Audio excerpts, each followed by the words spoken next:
There comes a moment in every man's life when he must stop negotiating with weakness, a moment when he must look himself square in the eye and say, no more. No more surrendering to emotion. No more reacting to the wind. No more outsourcing his power to the chaos of the world. He must take the reins or be dragged. And life, I assure you, will not slow down for the man who hesitates. The question is not whether the storm is coming, it is. The question is whether you will be the storm or be crushed beneath it. This is not poetry, this is law. And until you understand that emotional chaos, mental fragility, and the craving for approval are the enemies of wealth, peace, and power, you will remain a prisoner to your own reactions. You say you want freedom. Then I ask you, have you earned the right to govern yourself? You say you want wealth. Then tell me, have you disciplined your emotions? You say you want respect. But do you command it first and foremost from the man in the mirror? You cannot buy your way out of inner chaos. You cannot network your way out of self-betrayal. You cannot manifest your way around emotional immaturity. Either you become the ruler of your internal world or you become its victim. This is not motivational hype. This is the foundation of everything. Let me speak plainly. If you react, you lose. If you crave approval, you lose. If you fear judgment, you lose. If your mind is ruled by noise, if your will is shaken by opinion, if your emotions run your schedule, you are not a free man. You are a puppet, a leaf in the wind, a pawn in the game of life. But if you learn to pause, if you learn to detach, if you learn to build structure, silence, solitude, clarity, if you begin the hard, unsexy process of becoming internally sovereign, then no storm, no critic, no delay, no betrayal, no market crash, no personal rejection can take from you what you've built within. This is what separates those who rise from those who remain. Those who build empires from those who build excuses. Those who command their destiny from those who chase comfort. Now let us define the real problem, not vaguely but surgically. The problem is not lack of talent. It is not lack of ambition. It is not lack of resources. It is emotional reactivity, mental chaos, approval addiction, and the absence of structured thought. The average man is ruled by his emotions because he never built the discipline to delay gratification. He hears a word and he reacts. He sees an image and he envies. He feels discomfort and he flees. He feels fear and he stops, and that's why he fails. He fails not because life is unfair, but because he lacks structure. And what is structure? Structure is discipline made visible. Structure is clarity put into form.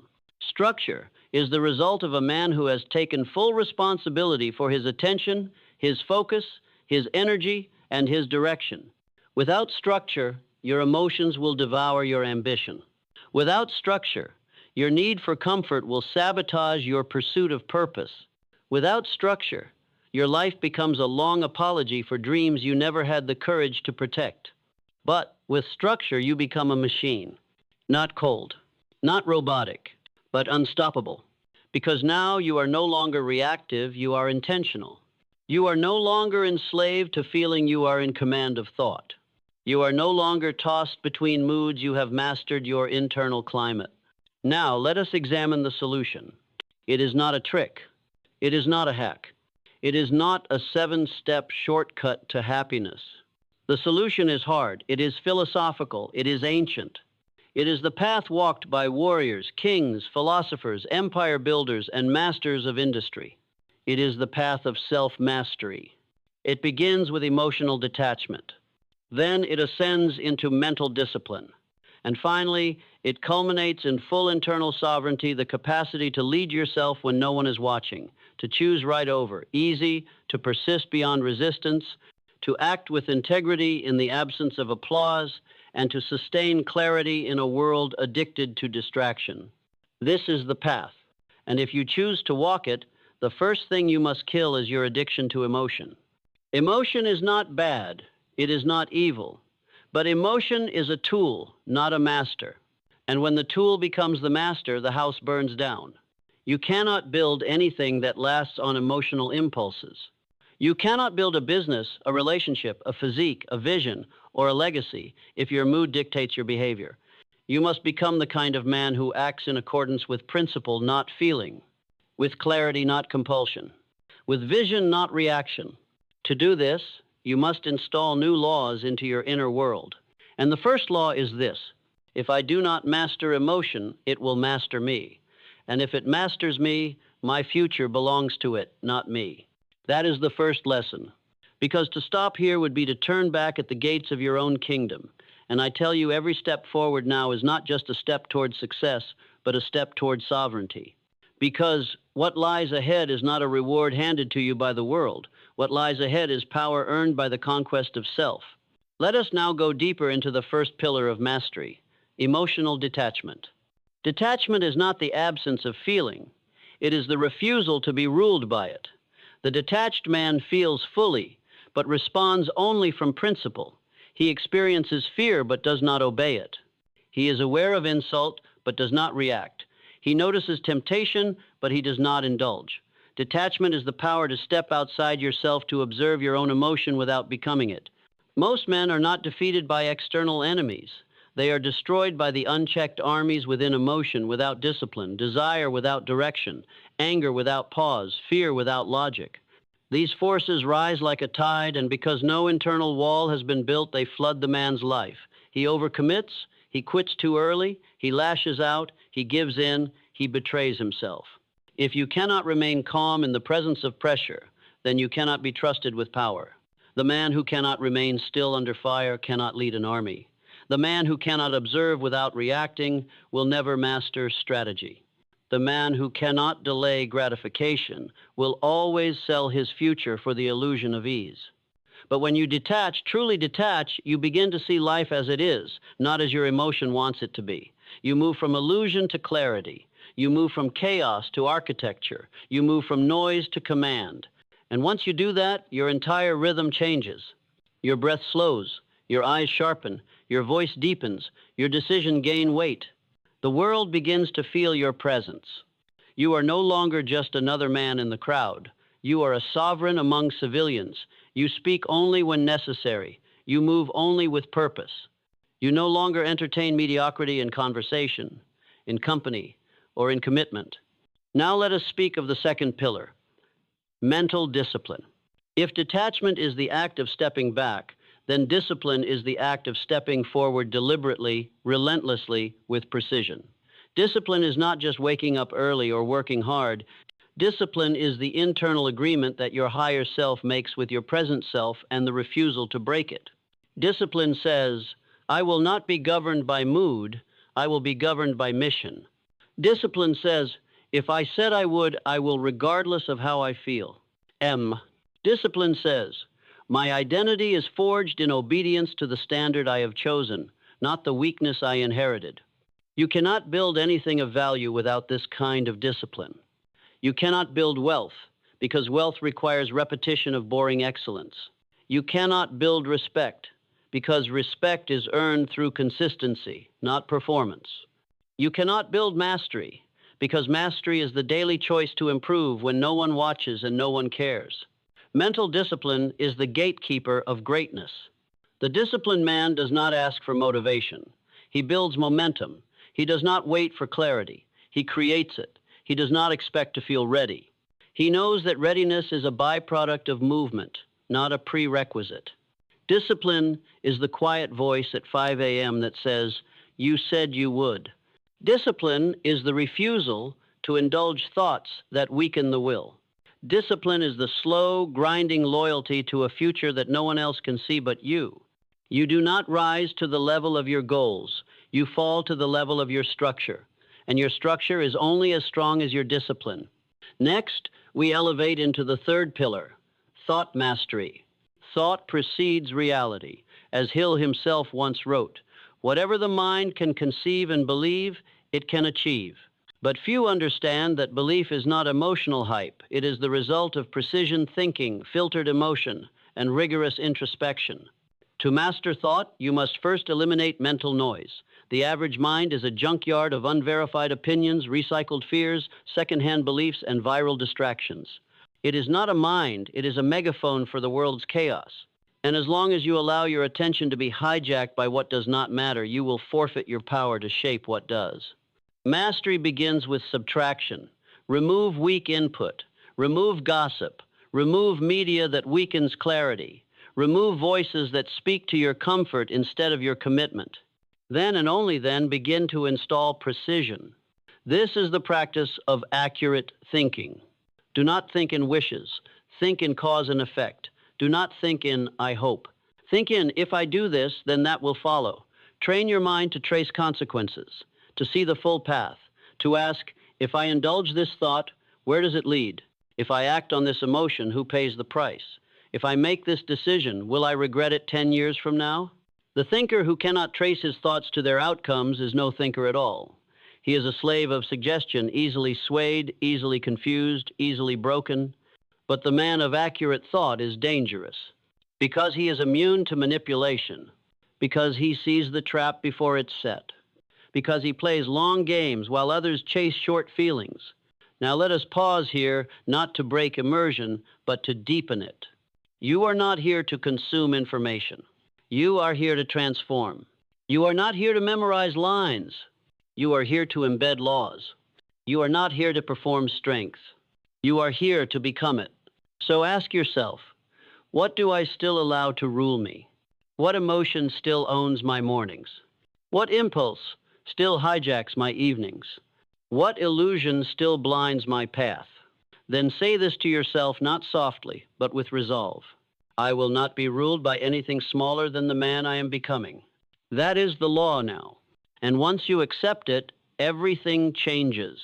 We now arrive at autosuggestion, the self-directed programming of the subconscious mind, the mechanism through which your dominant thoughts crystallize into dominant results. Understand this. The subconscious does not argue. It does not debate. It does not filter by truth or falsehood. It accepts what is repeated with emotion as fact. Therefore, if you feed it fear, you will live in fear. If you feed it limitation, you will live within walls. But if you feed it clarity, power, and intention, it will build a life in harmony with those inputs. Autosuggestion is not wishful thinking. It is psychological construction. It is the conscious planting of thought, charged with belief, repeated with rhythm, until it hardens into reflex. It is the act of becoming on purpose. And this is where most fail. They allow the world to suggest for them. The news suggests fear. Their peers suggest doubt. Their past suggests guilt. Their environment suggests mediocrity, and they accept all of it as identity. But you will choose otherwise. You will become the architect of your internal narrative. You will write your affirmations not as fantasies, but as commands. You will repeat them not to feel good, but to reprogram your neural chemistry. You will speak them not with desperation, but with sovereign tone until every cell in your body begins to align with the message.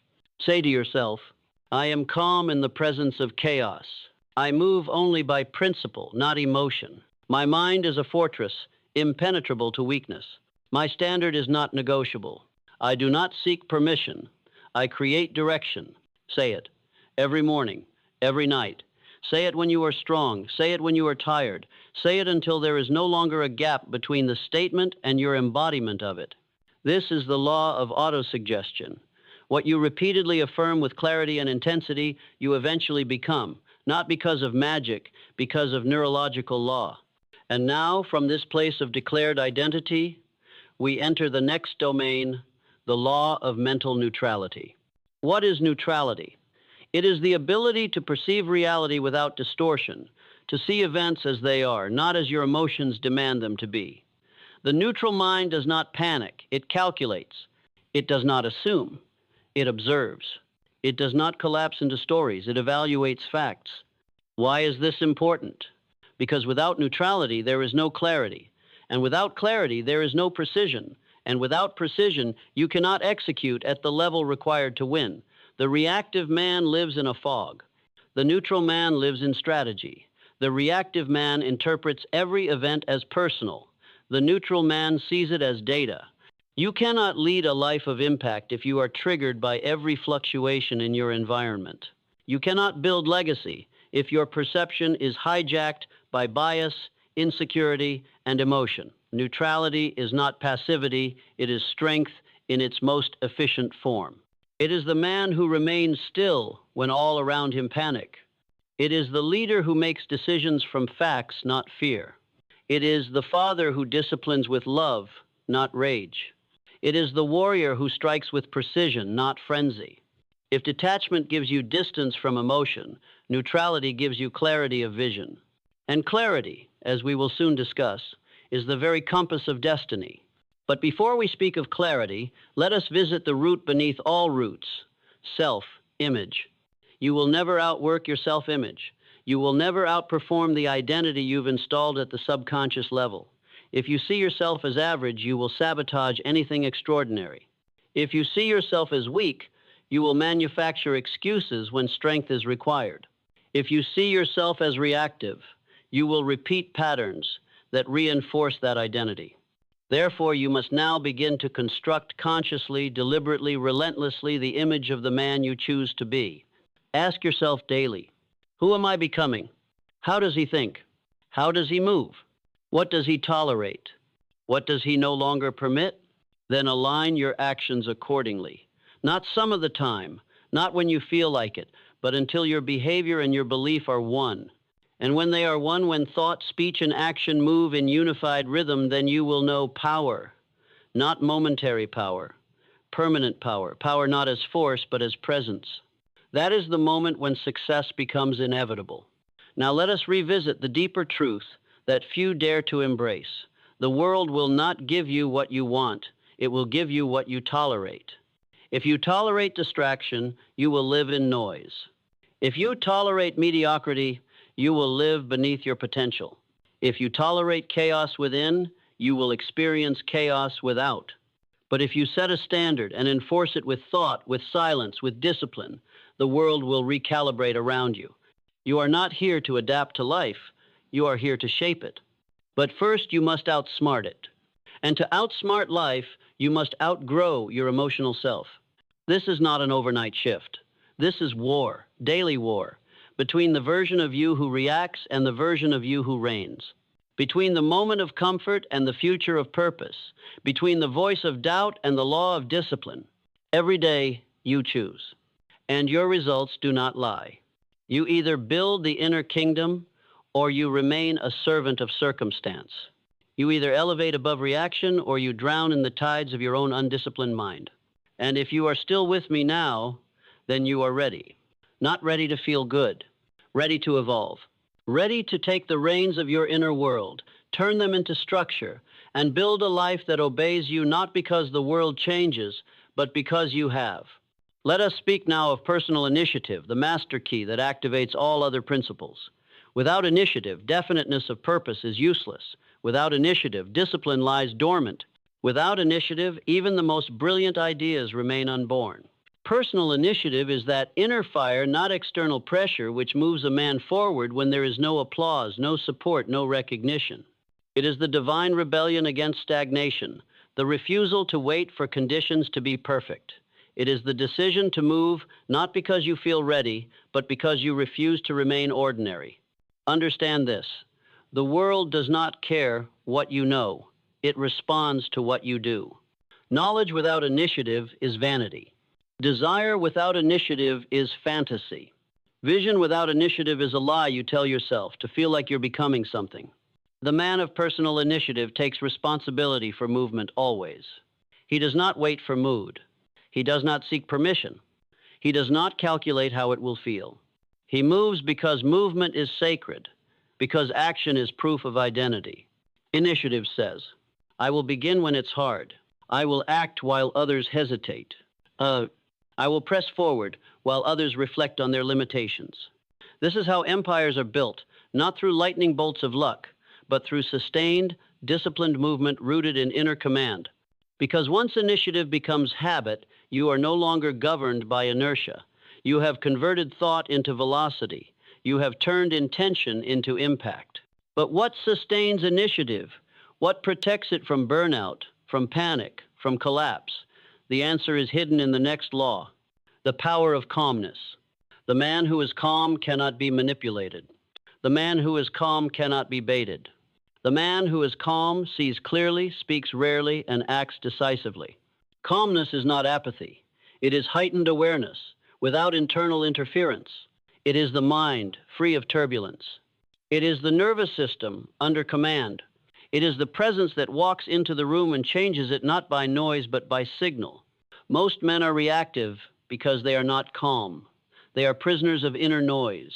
A look can disturb them. A delay can derail them. A critic can cripple them. But the calm man, he moves like a storm behind still eyes. He does not respond to weakness. He does not explain his peace. He does not need validation to maintain his power.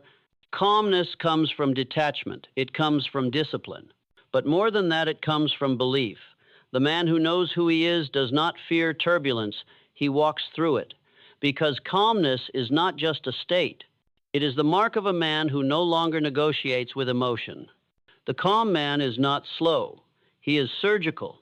He wastes no movement. He speaks no wasted words. He makes no decisions rooted in fear. And because of this, because he is unmoved by chaos, he is given command. Command of himself. Command of results. Command of outcomes. And that, my friend, is the highest form of wealth. Command. Not over others, over self. You may inherit money. You may stumble upon success. But you do not inherit calmness. You do not stumble into mastery. You earn it. You build it.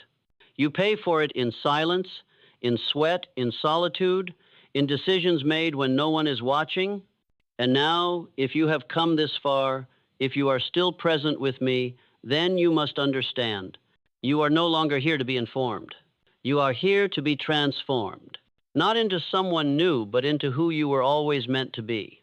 A man of internal government, a man of command, a man whose thoughts no longer wander aimlessly, a man whose emotions no longer dictate action, a man whose identity has become so rooted, so clear, so refined, that no amount of criticism or praise can bend him. Because he has broken the final chain, the chain of unconscious living. What follows is not a conclusion, it is not a summary. It is the point of no return, the call to sovereignty, the line in the sand between who you have been and who you are now compelled to become. And I do not use that word lightly, compelled. Because once a man glimpses the truth of his own power, he is forever haunted by the weight of unused potential. He can no longer pretend he does not know. He can no longer play small without suffering. He can no longer obey his lesser self without consequence. Now is the moment of command, not external command, not performance, not pride, but internal government, self-law, self-rule, sovereignty. Understand this. Until you master your inner world, you will always be ruled by the outer. You will react to people who do not matter. You will defend yourself against criticism that does not matter. You will shrink in the face of fear that was never real. You will self-sabotage when life begins to work because your nervous system is still addicted to the chaos you never healed. But once you choose inner sovereignty, truly choose it, your world begins to rearrange itself. You no longer seek opportunities, you attract them. You no longer chase outcomes, you engineer them. You no longer beg for peace, you become it.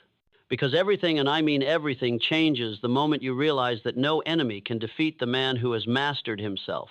You must now declare war on the version of you that breaks his own word. You must reject the voice in your head that says, not today. You must silence the feeling that says, this is enough, when you know you were built for more. You must disobey weakness like a soldier disobeys treason, because that's what it is, treason against your potential. Every time you settle, every time you react, every time you betray your structure to indulge your mood. Treason. And the punishment for treason is poverty of spirit, of power, of life itself. You must now install this final law, the law of no return. You will never again entertain the man who hesitates. You will never again trust the voice that offers excuses. You will never again accept from yourself what you would never accept from another. You will live forward. You will build forward. You will speak, think, move, and act from a center of power so fixed that even your reflection will begin to evolve. You will see it in your eyes, that clarity, that silence, that edge. You will carry it into every room and others will feel it before you speak. You will make decisions that others fear to make, not because you know everything, but because you no longer need certainty to move. And that is the essence of sovereignty. You no longer wait for conditions. You are the condition. You no longer ask for permission. You are the authority. You no longer fear rejection. You are no longer available for it.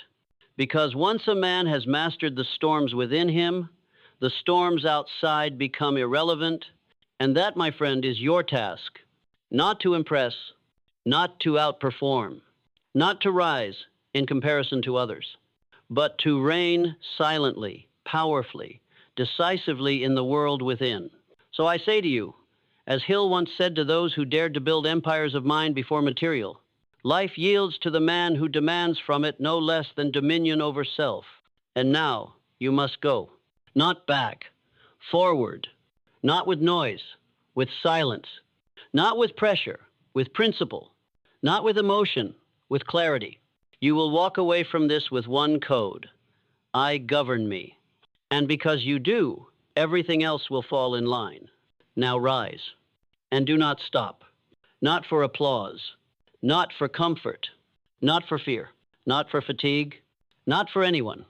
The throne is not granted. It is taken by the man who commands himself. So take it, and never come down. Let us dive now into the mechanics of rebuilding identity through repetition, ritual, and refusal. For the man who claims sovereignty must also master redefinition. He must break the cycle of inherited thought and install his own pattern with force, with consistency, with obsession.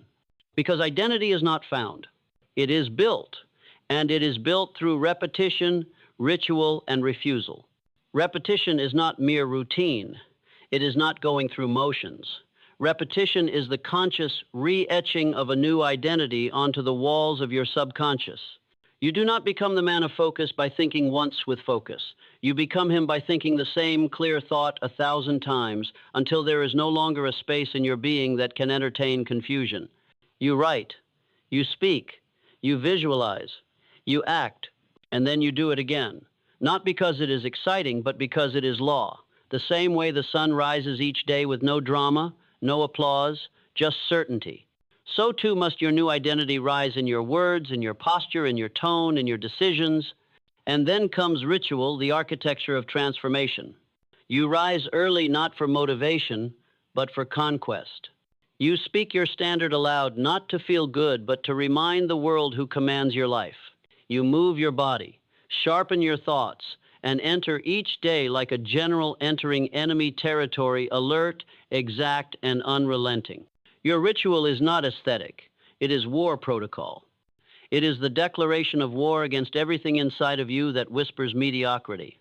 It is your personal constitution, a daily reaffirmation of the man you refuse to betray. And then comes the most misunderstood tool of all, refusal. The man of power is not defined by what he accepts. He is defined by what he refuses. He refuses gossip because truth is too valuable. He refuses indulgence because clarity is too expensive. He refuses sympathy for his own excuses because his future demands brutality, not comfort. He refuses the presence of people who weaken his direction not out of pride, but out of reverence for purpose. He refuses not with anger, but with peace, because his refusal is not rooted in arrogance. It is rooted in reverence for what he is building. And what he is building cannot be contaminated by the moods, the fears, the limitations of the undisciplined. These are your tools now: repetition, ritual, refusal. Use them like a sculptor uses stone. Use them like a warrior uses steel. Use them until the man you used to be is unrecognizable. And then sharpen them again, because the real ones never stop refining. Let us now enter the quietest, most violent realm of mastery, the war of stillness. For once the noise is silenced, once the rituals are in place, once the chaos is reduced, what remains is you, just you. No feedback, no applause, no mirrors, just the silence of discipline and the voice that whispers more. This is where most men run, because stillness exposes the truth. Stillness confronts the stories. Stillness strips away identity and leaves only decisions. But you will not run. You will remain. You will sit in the silence until the old habits scream. You will breathe through the tension. You will stare your fear in the face and you will not flinch. Because stillness, my brother, is not the absence of war. It is the battleground of the soul.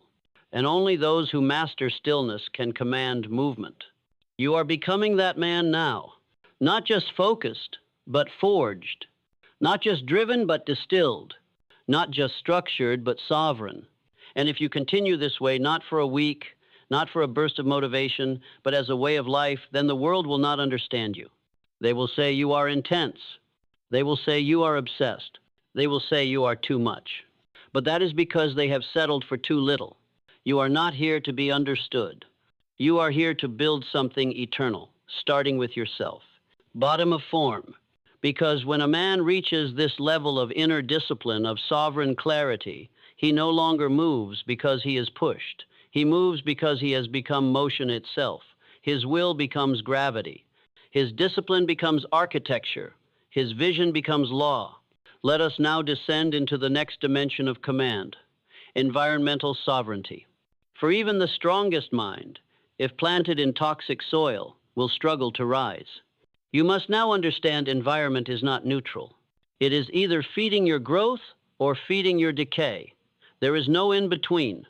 Every space you enter is either sharpening you or softening you. Every person you allow in your atmosphere is either expanding your mission or diluting it. This is not elitism. It is energetic hygiene. You must now cultivate an environment that reflects your internal standard. Cluttered room, cluttered mind. Noisy schedule, noisy thinking. Tolerated nonsense, compromised direction. The man who has mastered himself will no longer sit in rooms that drain him. He will no longer explain his intensity to those addicted to comfort. He will no longer attend emotional carnivals disguised as conversations. He will build an atmosphere of silence, clarity, structure, and growth. He will curate his space the way a king curates his court, with intentional presence, not emotional obligation. This includes your physical environment. This includes your digital environment. This includes your energetic environment. Protect it ruthlessly, not because you're better, but because your mission is sacred. Because you finally understand that your external world is not a random setting, it is a mirror, a resonance, a consequence of the energy you allow. And this brings us to the next law, energy economy. You cannot afford to waste energy, not if you're building something eternal. Every emotion, every distraction, every anxious thought that is not metabolized is taxation on your vision. Every time you worry about something you cannot control, you are paying a price in presence. Every time you re-explain yourself to people who refuse to understand, you are leaking power. You must now become an energy economist. Spend energy only where it multiplies your purpose. Invest energy only in people who multiply your focus. Withdraw energy immediately from conversations that go nowhere. Audit your energy the same way you audit your time, with brutal precision. Because energy is the raw currency of creation. Where it flows, things grow. Where it leaks, visions die. Where it is hoarded, it stagnates. Where it is mastered, it moves the world. And the man who knows how to direct his energy without apology becomes unrecognizable. Not loud, but luminous. Not aggressive, but immovable. Because his life begins to reflect the internal order he has built, and nothing becomes more magnetic than that. Now we arrive at the final, eternal tier of this transformation, not a conclusion, but a coronation. Legacy. For the man who has governed his mind, mastered his emotions, built discipline from breath to behavior, refined his environment, and preserved his energy, he now becomes a builder not just of results, but of reverence. Legacy is not what you leave when you die. Legacy is what echoes through every decision you make while alive. It is what people feel when you enter a room, not because of your title, but because of your presence. It is the structure your children inherit, not in wealth alone, but in psychological blueprint.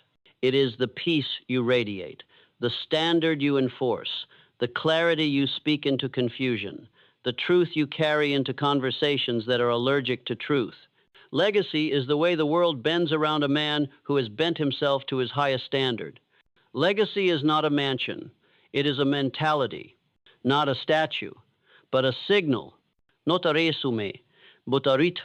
And it begins now, not when you're successful, not when you've made it, but here in the quiet, private, unseen moments where you do the hard thing, not because it feels good, but because it is who you are now. You must become legendary in the eyes of your own conscience, not because others are watching, but because you are. Because your future is.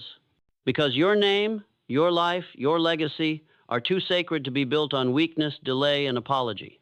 So take one last breath, not to relax, but to recommit. You do not need more time. You do not need more affirmation. You do not need better conditions. You need command, and command is already within you. Now go into the silence, into the structure, into the fire of your own becoming, and never look back. You've mastered silence, you've built structure, you've reclaimed your attention and redirected your energy, but there is another layer, one final ring of fire most men never pass through, because it burns away the last refuge of the undisciplined, identity attachment. Let us now enter the domain of ego surrender, because until you surrender who you think you are, you cannot become who you are meant to be. The ego is not your enemy, it is your test. It whispers, you've done enough. It whispers, they should understand you. It whispers, you deserve to slow down. But the man on the path of mastery does not listen to ego. He observes it. He humbles it. He uses it, never serves it. The ego demands validation. The master demands transformation. The ego wants to win arguments. The master wants to win peace. The ego plays games. The master builds empires. And here is the paradox. The man who surrenders ego gains true authority, because he no longer acts for approval. He acts from principle. He no longer speaks to be heard. He speaks when speech is required. He no longer performs strength. He embodies it. You must now strip your identity down to its bones. You are not your past. You are not your pain. You are not the title they gave you. You are not the praise they offered or the criticism they weaponized. You are only the decisions you make when no one is watching. You are the standard you uphold when emotion tries to lower it. You are the structure you build when everything around you demands collapse. That is who you are. Now refine it again. Because mastery is not built once, it is built daily. And in that building, another principle is born, the one few ever understand. The art of self-imposed resistance. The weak man avoids difficulty. The wise man imposes it. Not because he seeks pain, but because he knows this law. If you do not create resistance on purpose, life will create it by force. The undisciplined man waits for life to challenge him. The sovereign man challenges himself.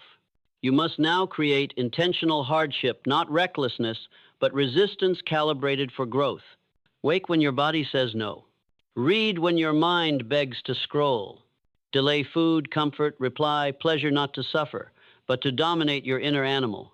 Because every time you impose resistance, you fortify your will. And every time you let life dictate your edge, you surrender your throne. So build your own fires. Test yourself before life does. Sharpen your sword before the war begins. And now, from this place of hardened resolve, we descend into the spiritual realm of this work, not religion, but sacred responsibility. Let us speak now of sacred burden. For greatness is not a privilege, it is a burden. The burden to carry your lineage forward with honor. The burden to break cycles no one else in your bloodline was strong enough to confront. The burden to live with such clarity that confusion dies in your presence.